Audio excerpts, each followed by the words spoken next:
papunta kami ng supermarket. Yung si Kayo sa likod. Kanina pa sana ako pumunta. Kaso hinintay ko si Kayo magising. And yeah, malamig na. Buti na lang ngayon kasi may araw kahapon. Umulan kasi kahapon. Sobrang lamig. Pag uwi ko ng bahay, nag-frozen habang nag-motor ako. Drive ako ng motor, nag-frozen yung kamay ko kasi sobrang lakas ng ulan. Tapos sobrang lamig, mahangin pa. Sobrang lakas ng hangin. Kaya nagdahan-dahan lang ako mag-drive kasi yun nga, slippery yung daan. Madulas yung daan. And maraming sasakyan. Kaya di bali ng mabagal yung takbo, at least safe na makarating. Nung pumunta kami ng Osaka last October October 18, so pumunta kami ng Osaka October 18 to 20, so bumalik kami dito ng Monday. Nung pumunta kami doon, hindi mainit, hindi din malamig. Tapos nung pagbalik namin dito sa Nagoya, Aichi, ano na siya, biglang lumamig hanggang sa tuloy-tuloy na kasi autumn na nga. So ngayon parang palamig na talaga ng palamig kasi palapit na ang November. Actually November pa pala ngayon, November 1. Kagabi pala ang Halloween, so may event pala kagabi sa Nagoya. Ayan, tapos na kami mag-grocery. Pauwi na kami. Nauna si Kai kasi pinauna ko. And ito lang yung sa akin, nasa likod. Ayan yung basket na maliit. Ayan lang, may sasakyan pala. And ayun si Kayo. Mabigat yung bag niya. Ayan siya. Ayan siya. Mabigat yung bag niya. Kasi puro mabigat yung nasa loob. Tapos sa basket niya, meron siyang sa basket ng harap ng bike niya, meron pang mga nakalagay doon. Kaya mabigat na yung dala niya. And ito yung dala ko sa basket. Ayan lang. Sibuyas dahon. Yan lang yung nakalagay ko sa basket. Yan, si Kayo punong-puno yan. Meron pa sa basket niya. Tapos mabigat pa yung nasa likod niya. Kasi may mga gulay tsaka yung iba pa. Masarap sa katawan kapag ganitong mainit. Kasi malamig ang panahon. Pero kapag summer, tas ganito kainit, talagang hindi ka pa nakalabas ng bahay, pinagpapawisan ka na. Masakit kasi sa balat. Kapag ganitong malamig ang panahon, masarap siya sa katawan. Pampalamig, pampainit sa katawan. Mahangin pa. Ayun din si Kayo. Yung mga winter clothes ko, nilabas ko na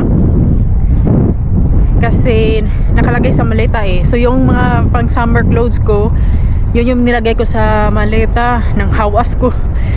Gihawas na ako.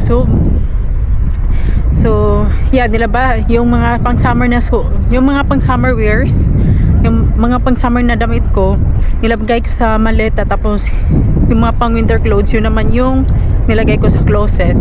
Kasi maliit lang yung closet ko, hindi magkasya. Kagayo kasi malaki yung closet niya. Yan, ito lahat ito hindi ko kasama.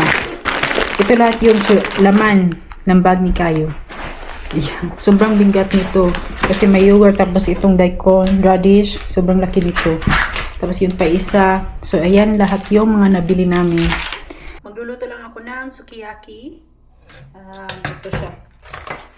Bumili lang ako ng sauce, kimchi. Masarap to, kimchi na pang sukiyaki.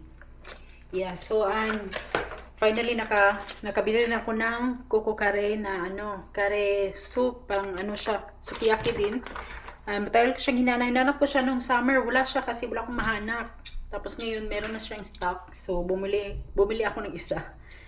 Pero ang lulutuin ko ngayon is kimchi, itong kimchi na flavor. Itong curry, next time na yan, siguro next week. So, yeah, pumunta pala kami kanina ng Conan para bumili pa ng ibang mga kailangan dito sa bahay. Napapunta ako ng Shimamura kasi bumili ako ng heated na long sleeve kasi malamig na, so kailangan ko yun sa trabaho. Isa lang naman kasi meron akong 4 doon. So, yeah.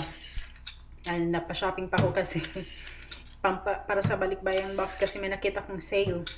So, bumili ako ng tatlo para sa balikbayan box, and then yung heated na long sleeves. So ayan, kumain ko lang pakuluin itong sabaw na kimchi flavor, tsaka itong radish kasi ito yung matigas. Yung ibang mga gulay okay lang kasi madaling lutuin lang, madaling lumambot, kaya hindi kailangan ng pagmatagalang luto. Kailangan ko siya lagyan ng gochujang, tsaka merong natirang kimchi dito at ito radish kimchi, and lagyan ka ng mushroom. Ito nga mushroom, tsaka ito, and then moyashi. Ayan, sprout. Sprout. Tsaka itong haksay, or sa atin Chinese pechay. Pero kalahati lang muna ang lalagay ko kasi kapag hindi namin naubos ngayon, para at least mamayang gabi ay yung kalahati naman ang ilagay ko para hindi siya malata, kasi mabilis tong malata eh. Masarap to kainin kapag half cook lang, yung kakalagay mo lang, hindi yung iboboil mo siya ng matagal. Isang minuto lang, ganun. Ito yung sukiyaki na niluto ko. Ano siya, hot pot pala, hot pot sa English. Ayan, ito yung sa akin, yan yun kay Kayo. Gosh, itadakimasu. Itadakimasu.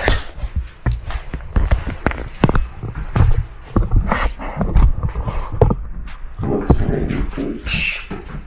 Curries. But where's the noodle? I did not cook the noodles. There's no noodle. I did not cook the noodles. I will cook it tonight. Sukiyaki without noodles. It's raining. Umabon siya konti. Umabon siya. Did you put all the clothes inside? Siguro magdi-dinner kami maya, late na. We will be having dinner. Na ano, yung karne, tumigas siya kasi nasobrahan ng boil. Dapat yung karne, kasi thin slice lang to. So dapat ilagay siya kapag malapit na matapos, na ilagay na lahat yung, napakuluan na lahat yung mga gulay. But in Yoshinoya is better. No? Good.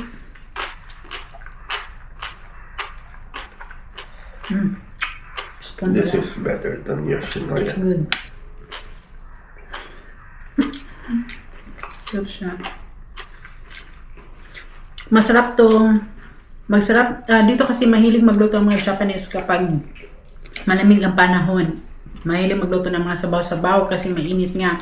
Miso soup, sukiyaki, hot pot, mga hot pot. Kaya may maraming nabibiling hot pot sauce sa supermarket. Iba't ibang flavor. Pinaka-favorite ko is itong kimchi tsaka kare. Kare sukiyaki. You use that hot pot. Gusto ko bumili ng pang hot pot na pang hot pot. Pot for hot pot. Kasi marami na kami gamit.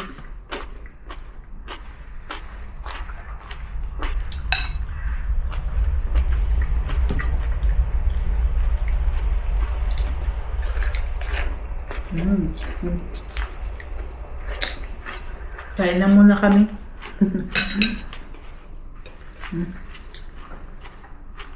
It's raining outside. Daikon. You cook the oven tomorrow.